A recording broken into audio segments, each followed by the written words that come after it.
एक माँ जिसकी आज इकलौती बेटी की शादी है। माँ बेटी को शादी गिफ्ट के तौर पर एक बैंक अकाउंट की पासबुक देती है।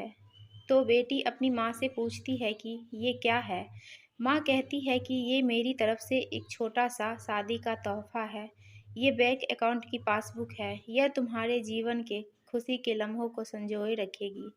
आगे जब भी तुम दोनों की ज़िंदगी में कोई खुशी का मौका आए तो अपनी तरफ से इसमें कुछ पैसे जमा करना।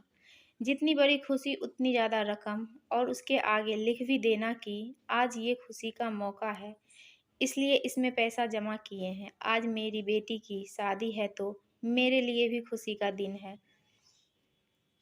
इसलिए मैंने भी इसमें 1,000 रुपये भी जमा करा दिए हैं। और आगे पासबुक में लिख भी दिया है कि आज मेरी बेटी की शादी है, इसलिए मैं 1,000 रुपये इसमें जमा करती हूँ। बेटी को अपनी माँ की दिया गिफ्ट बहुत प्यारा लगा।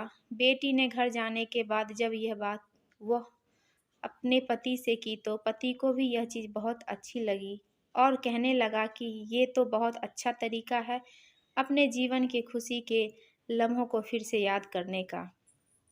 दोनों अब इंतज़ार ही कर रहे थे कि कब इसमें अगला डिपॉज़िट हो। दोनों नए-नए बहाने ढूँढते थे पैसा जमा करने की। कभी कि आज हम बाहर खाना खाने गए इसलिए 300 रुपये, आज पहली बार शॉपिंग करने गए इसलिए 500 रुपये, आज हस्बैंड का जन्मदिन है 800 रुपये, आज वाइफ़ का जन्मदिन है इसलिए 800 रुपये।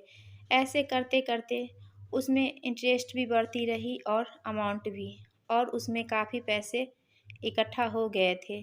शादी को कई साल बीत जाने के बाद दोनों में कुछ दूरियां बढ़ने लगीं। दोनों में छोटी-मोटी नोक-झोंक होनी शुरू हो गई थी। फिर कुछ दिन बाद झगड़े होने लगे थे। दोनों ने बात करना छोड़ दिया और एक दूसरे से खुश नहीं रहते थे। माँ को अपनी बेटी से मुलाकात किए हुए काफ़ी दिन हो चुके थे, तो एक दिन माँ अपनी बेटी से मिलने के लिए बेटी के घर गई और बेटी कहने लगी कि माँ, मैं अब और इस शादी में आगे अपना जीवन नहीं गुजार सकती। पता नहीं मैंने इतने दिन इसके साथ कैसे गुजार लिए। अब मैं इस आदमी से डिवोर्स चाहती हूँ। उधर पति भी कहने लगा कि मैं भी परेशान आ गया हूँ इसके साथ रहकर। मैं भी जीना नहीं चाहता तुम्हारे साथ। मुझे भी डिवोर्स चाहिए। माँ ने कहा, ठीक है तुम दोनों अलग हो जाना, लेकिन याद है मैंने तुम्हारी शादी के दिन तोहफे में एक पासबुक दी थी। बेटी पासबुक निकाल कर लाई तो उसमें देखा कि उसमें बहुत पैसे जमा है। माँ ने कहा, जब शादी इतनी बुरी थी तो पहले अपनी शादी से जुड़ी कोई याद भी अपने पास नहीं रखना चाहिए। पहले इसमें जमा रकम को खर्च करना होगा, फिर तुम डिवोर्स ले सकते हो। दोनों ने कहा, ठीक है। और अगले ही दिन बेटी पासबुक लेकर बैंक जाती है पैसे निकालने के लिए। बैंक में पैसे निकालने वालों की लाइन लगी थी, तो बेटी भी लाइन में खड़ी हो गई। अब खड़े हुए काफ़ी देर हो गई थी। बेटी ने खड़े-खड़े ही पासबुक खोली और देखने लगी कि इसमें कब-कब पैसे जमा किए थे। बेटी देखते ही देखते उसे पता ही नहीं चला कि कब उसकी आंखें भर आई अपने बीते लम्हों को याद करके, जो उसने उसी पति के साथ बिताए थे जिसे वो आज डिवोर्स देने चली थी। बेटी बिना पैसे निकाले वापस घर आ गई और अपने पति से कहने लगी कि ये मुझसे नहीं हो पाएगा। ऐसा करो, तुम ही जाकर इसमें जमा सारा पैसा खर्च कर दो। पति ने कहा, ठीक है।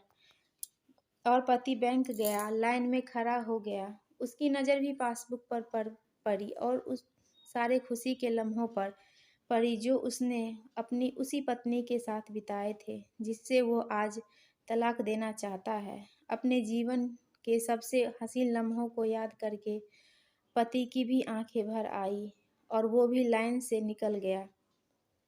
पति घर आया और पासबुक अपनी पत्नी के हाथ में दे दी, तो पत्नी पासबुक में देखती है कि उसमें आज ही के दिन 5,000 रुपये जमा हुए हैं और उसके आगे लिखा है कि आज बहुत खुशी का दिन है कि मुझे एहसास हो चुका है कि वो उसे छोड़ने जा रहा था जिससे वो सबसे ज़्यादा प्यार करता है। मैंने फैसला कर लिया है कि अब बाकी की सारी ज़िंदगी उसी के साथ बिताना चाहता हूँ। यह देखकर दोनों की आंखें भर आई और गले लगाकर रोने लगे और प्रॉमिस किया कि अब वो कभी नहीं लड़ेंगे।